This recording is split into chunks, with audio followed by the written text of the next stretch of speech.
Bienvenidos y bienvenidas al podcast Excavando Miradas. Esta primera temporada, investigadoras unidas por el mar. Conversaremos entre mujeres sobre arqueología y patrimonio en la costa del desierto de Atacama. Este podcast es producido por la corporación Chinchorro Marca para descubrir las historias, desafíos y pasiones de investigadoras del litoral desértico chileno. Hola a todas, a todos, a todes. Bienvenidos y bienvenidas de nuevo a otra conversación en este programa de podcast de entrevistas, este programa que es parte de un proyecto de fortalecimiento y posicionamiento de la Corporación Chinchorro Marca, financiado por el Programa Social de Sitio y Patrimonio Mundial. Y en el día de hoy tenemos a una nueva entrevistada. Ella es Sandra Rebolledo, es arqueóloga de la Universidad de Chile, máster en arqueología en el Museo de Historia Natural de París, doctora en prehistoria de la Universidad Autónoma de Barcelona y también forma parte del Centro de Estudios Arqueológicos e Históricos Aysén, académica del Departamento de Antropología de la Universidad Alberto Hurtado, con otros muchos títulos y experiencia de trabajo en el norte. Así que queremos agradecerte, Sandra, por tomar este espacio de conversar con nosotros y que nos contaras un poquito sobre ti, cómo es que llegas a la arqueología, cuáles fueron los inicios y cuáles fueron los intereses que te fueron llevando a tu desarrollo profesional actual. Bueno, primero que todo, muchas gracias, Cami, por la invitación, a Chinchorro Marca también. La verdad es que creo que estas iniciativas son súper buenas y espero que sigan haciendo más, así que desde ya agradezco y felicito. Y bueno, en torno un poco a mi historia, la verdad es que la arqueología para mí ha sido, bueno, llevo ya varios años trabajando también en la costa norte, así que digamos que podría tener ya una historia más consolidada de la arqueología, pero obviamente, así como todas partimos, hay unas ideas, concepciones, preconcepciones de lo que era la arqueología, y a mí si había algo que me interesaba era viajar. Como digamos, de general. Me gustaba mucho la historia cuando yo iba en el colegio, entonces me empecé a aproximar por ahí, conocí la antropología también, creo que entré en parte por la arqueología, pero también por la antropología, y ya estando en la universidad también me di cuenta de lo interesante que era no solamente conocer, digamos, comunidades distintas en el pasado, sino que empezar a entenderlas. Y algo que a mí me parece además muy entretenido es entenderlas en contextos particulares. Y ahí también se conjuga estas otras ganas además de las de viajar, las ganas de la costa. A mí me encanta, digamos, yo soy de Santiago, soy muy del valle, entonces para mí el imaginario del mar es una cosa que no está presente en mi cotidiano, por ejemplo, pero que siempre me interesó mucho. Entonces, cuando tuve la oportunidad de poder trabajar, lo tomé en el fondo y terminé trabajando en la costa norte. Ahí también tengo que rescatar a los investigadores y las investigadoras que han trabajado ahí, con quien pude contactarme. En un inicio con Diego Salazar, por ejemplo, que es un arqueólogo que da clases en la Universidad de Chile y donde yo lo tuve de profe, así que digamos que uno empieza como a hacer caminitos, en parte por las oportunidades que hay, pero también por los intereses. Y a mí la verdad es que poder trabajar en la costa ha sido siempre una de mis prioridades, y sobre todo en arqueología, y también darle un rollo más antropológico, que es lo que quería hacer estos últimos años. Eso. Y en ese sentido, ¿qué peculiaridades crees que tiene la costa norte donde tú has trabajado que hacen que sea interesante o que te llame la atención el estudio de estas dinámicas entre sociedades y los espacios costeros, los espacios marítimos, tanto en presente y en pasado, que eso también es algo bien positivo que tiene el norte?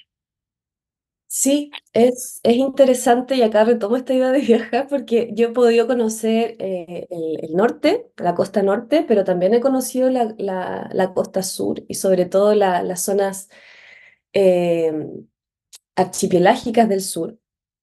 Entonces también me ha interesado mucho entender cómo es que la costa se desenvuelve en el tiempo, en el espacio, y claro, hay diferencias muy brutales entre, o sea, o muy lindas, no voy a usar la palabra brutal, muy bonitas entre, digamos, toda la costa de lo que actualmente es Chile, pero la costa norte particularmente tiene algo que a mí me parece em, que es particularmente bello en el sentido de una geografía que es impresionante, por lo menos para mí, y lo digo también desde mi experiencia en el valle, eh, una geografía que es impresionante y además, ya más arqueóloga, una cultura material, objetos, artefactos, restos vegetales, lo que me especializo yo, restos de animales, de pescados, que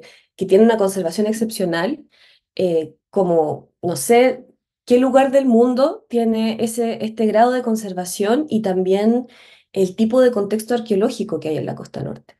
Bueno, y ahí también está, digamos, este gran elefante que es Chinchorro, por decirlo de alguna forma, como metafóricamente, que es impresionante en el fondo. Y a mí me llama mucho la atención también eso, también me fui acercando, yo creo que porque primero trabajé en Taltal, entonces primero, claro, por coincidencia, y empecé a subir hacia un poquito más, eh, acercarme hacia el trópico, y ahí, claro, llegando, digamos, en la zona de Arica, también tuve la oportunidad de trabajar con varias investigadoras e investigadores y poder conocer, en el fondo, este tipo de contextos que son increíbles para mí, por una cuestión que ya digo, de la conservación del material, que es impresionante, de las prácticas de las comunidades en el pasado y de la geografía, que también es muy increíble.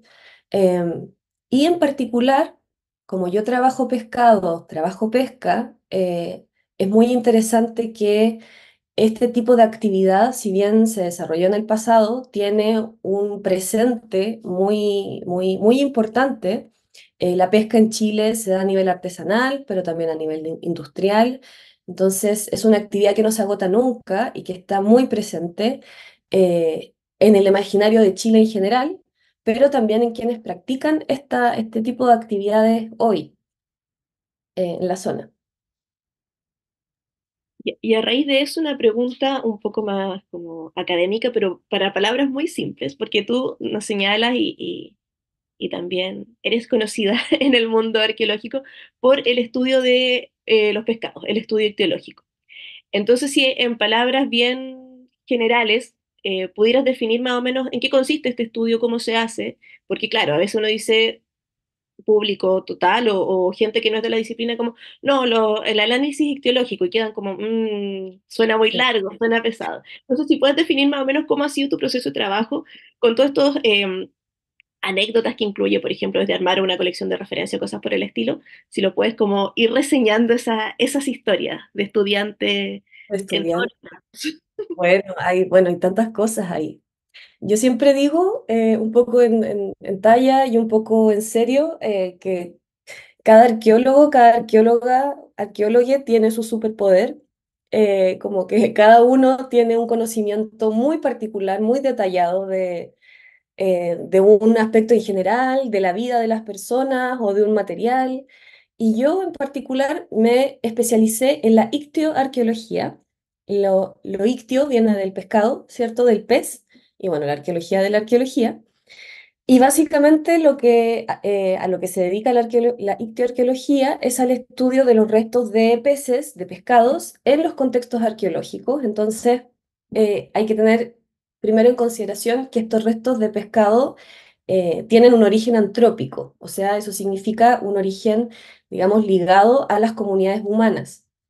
Entonces, por lo tanto, siempre estamos haciendo análisis de estos restos, entendiendo que estos restos o fueron consumidos o fueron, digamos, pescados por las personas o fueron llevados hacia otros lugares. Y eso es también muy interesante para entender las dinámicas de pesca, pero no solamente las dinámicas de pesca, sino la relación entre las personas, entre la gente que vive en la costa, la gente que vive un poco más al interior del continente, ¿cierto? Hay gente que dice que en cierto momento son comunidades muy distintas que a veces dialogan. Hay quienes dicen que en otro momento estas comunidades son las mismas, entonces como que todo eso, además de hablar de pesca y de hablar de pescaditos, tiene mucho que ver con una cuestión mucho más general de la forma en la que las comunidades se organizan, de la organización social. Y bueno, esto suena muy también en el mundo de la nube de la teoría, pero obviamente tiene un trabajo de laboratorio, que es particularmente lo que hacemos cuando, digamos, trabajamos en nuestras especialidades, con nuestros superpoderes.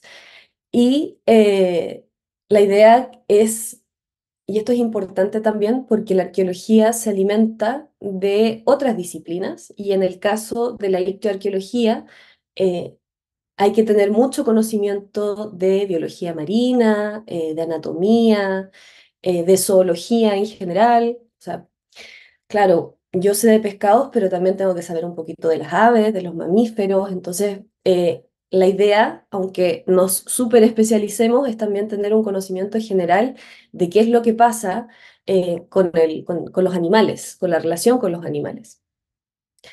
Pero bueno, una vez, para llevarlo en términos súper concretos, una vez que hacemos el trabajo en excavación o que tenemos una colección de un museo y tenemos material ictioarqueológico, restos de pescado, la idea es llevarlo al laboratorio y ahí hacer la evaluación. ¿Y a qué nos dedicamos? Principalmente, hay muchos tipos de análisis, pero yo voy a comentar el más simple, que es la determinación taxonómica y que tiene que ver con qué pescado es. ¿Es una corvina? ¿Es un jurel? ¿Es una albacora? ¿Y cómo lo hacemos? ¿Cómo podemos llegar a esa conclusión? Trabajando con colecciones de referencia. Y acá viene la parte, claro, un poquito más anecdótica del trabajo arqueológico y que tiene que ver con tener estos pescados que van a ser nuestras referencias y que son en el fondo pescados que podemos sacar de una caleta, en una pescadería, vamos recolectando pescaditos y los vamos preparando, que en el fondo significa de un pescado completo, la idea es tener el esqueleto completo. Entonces hay todo un procedimiento de limpieza, en algunos casos, y para quien no sea vegetariana, tú puedes comerte, filetear el pescado, te comes el pescado que preparaste, em, y luego eso, claro, empiezas muy meticulosamente, porque este trabajo también requiere mucho detalle y tiene que ser muy sistemático para que esté bien la colección de referencia. Entonces, desde ahí también implica un conocimiento particular, que quizá no tiene que ver con la arqueología necesariamente, pero que ayuda mucho a entender la anatomía de un pescado, etcétera. Y bueno, ahí a mí me tocó precisamente en uno de los proyectos de Diego Salazar conocer a un ictioarqueólogo bueno, que es francés, que se llama Philippe Beares, y él me enseñó a hacer colección de referencia y estuvimos semanas enteras mientras los compañeros y compañeras trabajaban en la excavación. Nosotros estábamos ahí recolectando los pescados, poniendo los pescados en el microondas, almorzando a veces el pescado. Pero había un olor además que, bueno, me imagino, ya, los pescados son chiquititos, también es piola, pero el olor a pescado es fuerte y el olor a pescado que tiene que descomponerse un poquito también para que sea más fácil sacar la piel, no era nada agradable, pero era muy entretenido, yo lo pasé muy bien, además que tuve la oportunidad de, claro, de aprender de alguien que es un experto hace muchos años en el tema. Entonces, habían ahí de repente algunos comentarios de los compañeros, compañeras que estaban en excavación y que llegaban a la casa y sentían este olor a pescado impregnando todo. Pero bueno, todo por la ciencia, como dicen. O sea, fue un terreno de filetear pescado, comer pescado y Y un poco gastronómico el terreno también, porque ahí probando como los distintos pescados, y eso también es interesante. Hay pescados que tienen la carne más blanquita, hay otros que son más grasosos. El pejerrey, por ejemplo, que lo usan a veces para el sushi, como sacar en crudo, o sea, tú lo abres, bueno, si es que está bueno, háganlo en casa si es que está bueno. También te vas dando cuenta en la práctica cómo prepararlo y todas esas cosas que uno cree que son como un poco anecdóticas, porque las hacemos en el día a día, en la arqueología son súper importantes porque nos hablan de conductas y esas conductas y prácticas no las vemos muchas veces en el cotidiano, pero cuando empiezas a tener este ojo más arqueológico, te fijas en todo eso. Y eso también es súper entretenido. Esos procesos de reconstrucción finalmente de las historias y las, como tú dices, las conductas de las personas es como lo interesante.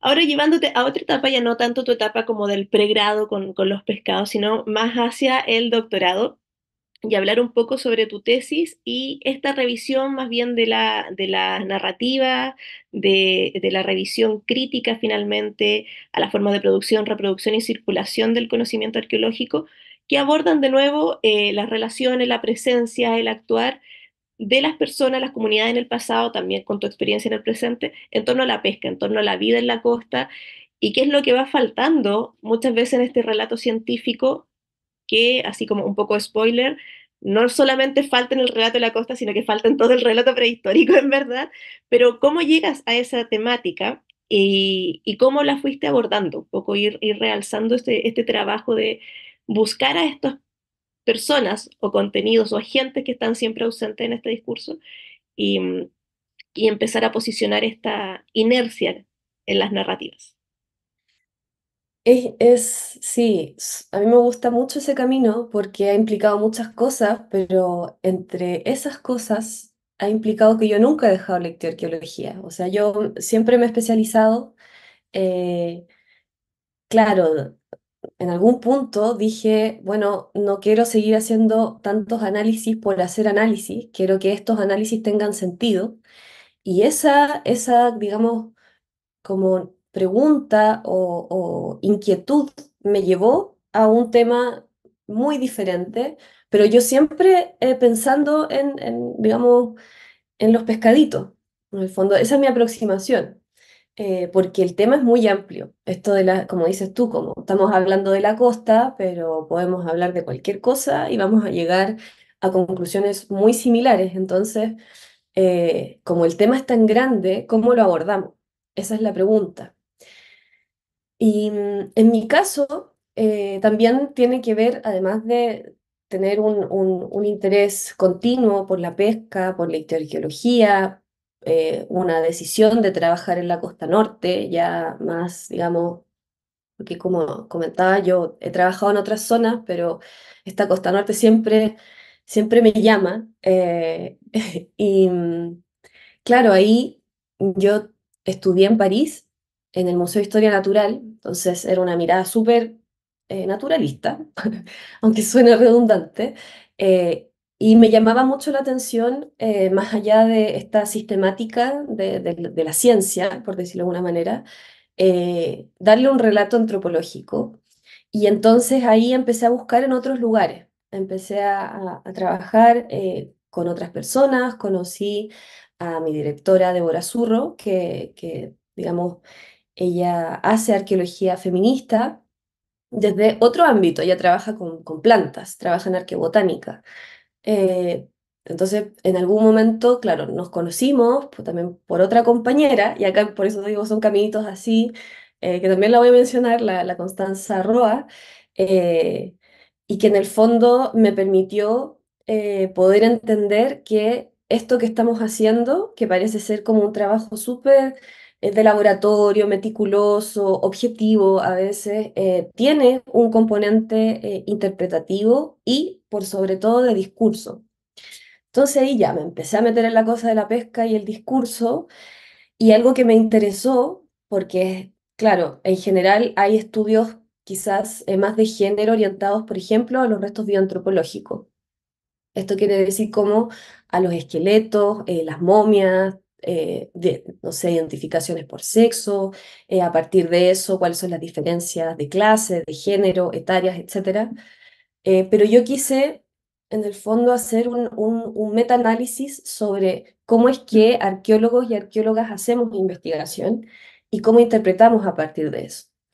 Y ahí, justamente haciendo el link con la ictioarqueología, hay un tema en la interpretación de la pesca y de qué es la pesca que tiene un componente muy androcéntrico, en el sentido de que pareciera ser que la pesca se reduce a actividades particulares, que se reduce a cierto tipo de pescados y que tiene una narrativa muy épica también. O sea, la pesca es una pesca hacia el interior, es una pesca que sea en alta mar, que implica riesgo, que implica prestigio, y estas palabras como que empiezan a repetirse mucho, y eso se puede conectar con esta idea de una épica muy masculina en el fondo.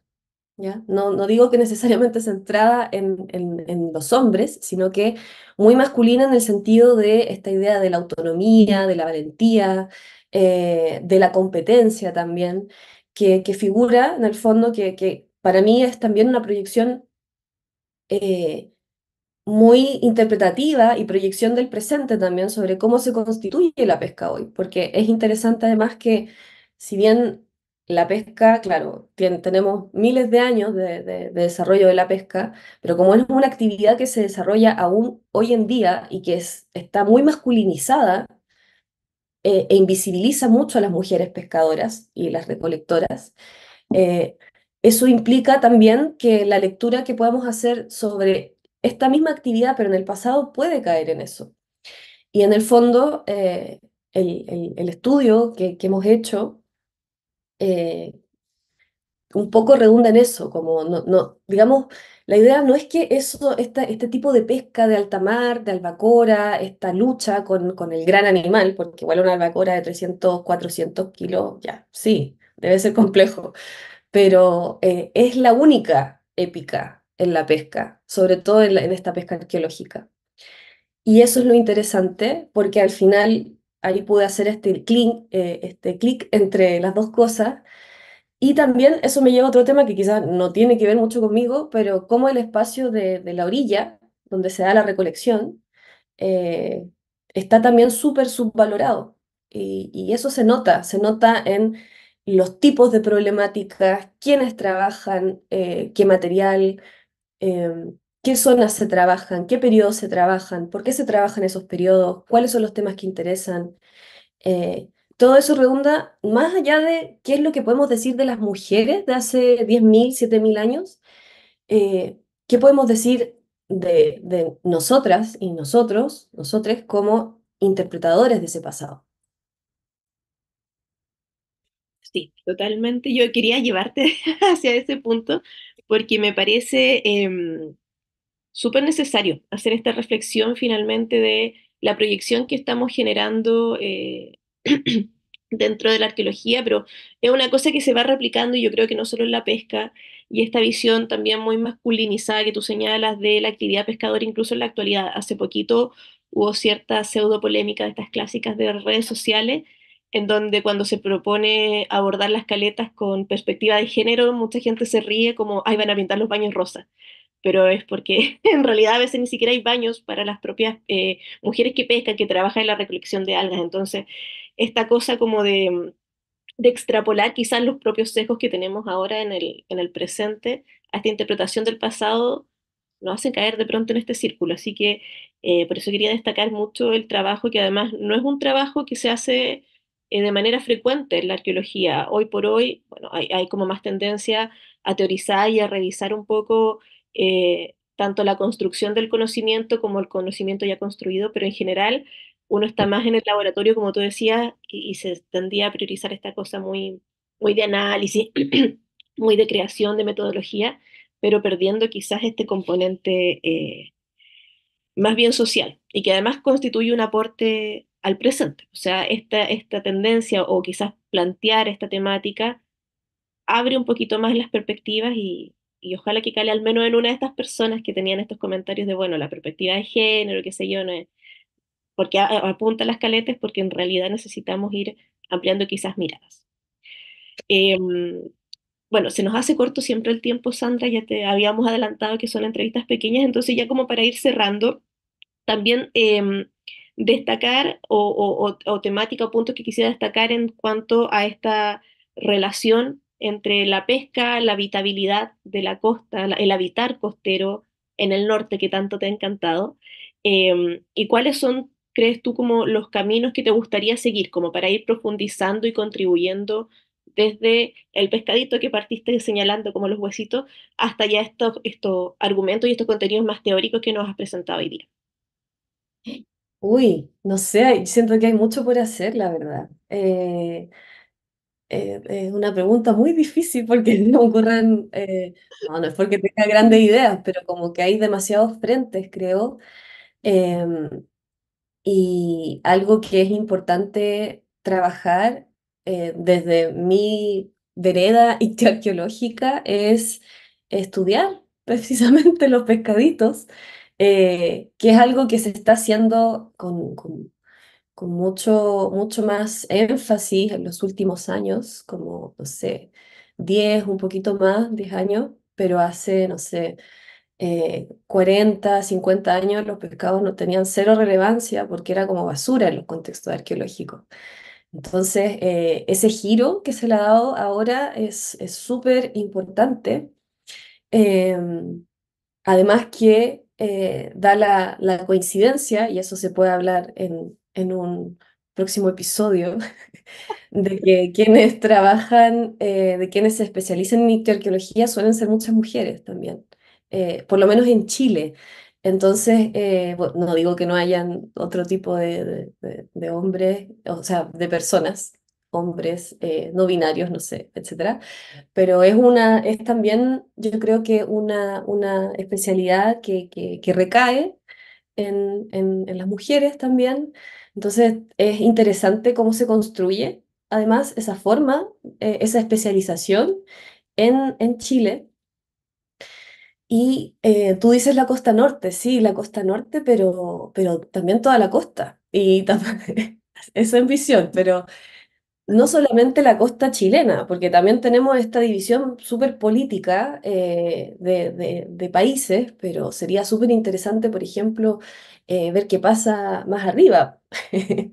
Qué pasa en Perú, qué pasa en Ecuador, qué pasa en toda la costa pacífica sudamericana. A mí me parece que conectar esos grandes temas es posible cuando se colabora en equipo, entre equipos, y no, estaría súper bueno.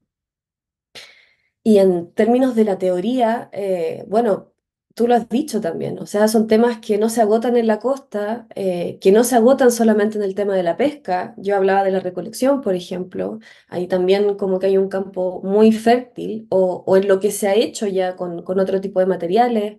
Eh, bueno, Chinchorro en particular tiene una riqueza de material que es impresionante, entonces ahí también se hace un poco como inabarcable porque es mucho, hay muchas temáticas, son miles de años de ocupación, entonces yo creo que está todo por hacer y eso es lo entretenido también. Y eso es lo que al menos a mí me motiva a seguir haciendo cosas porque cada vez hay más preguntas. Uno pensaría que, claro, el registro arqueológico ya fue, no va a haber nunca más. Siempre te dicen eso, como, pero ¿y qué arqueología hay en Chile? Como, y ya lo sacaron todo, como, y al contrario, o sea, y aunque ya lo hayan sacado muchas cosas, se puede seguir como analizando el material de los museos, el material de excavaciones pasadas, de hace, no sé, de los 70.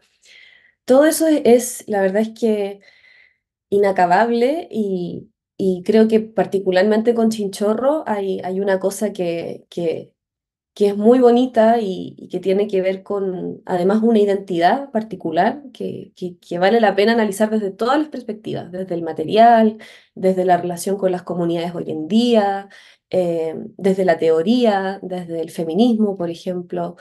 eh, y claro, lo último que voy a decir, esta idea de la caleta, es súper interesante como, claro, hay cierto prejuicio en torno a la idea del género, del feminismo también, pero es una realidad que las mujeres en la pesca hoy están tremendamente invisibilizadas y eso no es azaroso. Eso pasa por un montón de cuestiones que es importante problematizar y discutir ya sea en la caleta, ya sea en la escuela, en la universidad, en la calle, en todos lados hay que saber cómo visibilizar esas problemáticas. Y me parece que es muy importante hacerlo cuanto antes. Totalmente de acuerdo, Sandra. Por supuesto, para la segunda temporada de estas conversaciones, la idea es seguir ampliando. Están más que abiertas las puertas virtuales y presenciales de Chinchorro Marca para cualquier apoyo que requieras y nada más que agradecerte de nuevo por el tiempo de esta conversación, de contarnos un poquito de tu vida profesional. Y eso, muchas gracias nuevamente. Ojalá que, bueno, te esperamos acá en Chinchorro, que el sueño bolivariano de unir toda la costa pacífica en estudios se concrete y que podamos apoyar en eso. Así que nada, solo muchas gracias. Sí, bueno, muchas gracias a ustedes también. Lo pasé muy bien. Excelente. Será para otra ocasión entonces, sí. Chau, chau. Chinchorro Marca administra los sitios arqueológicos de la tradición cultural Chinchorro, Patrimonio Mundial de la UNESCO, y ejecuta acciones junto a la comunidad para su protección, estudio y valoración.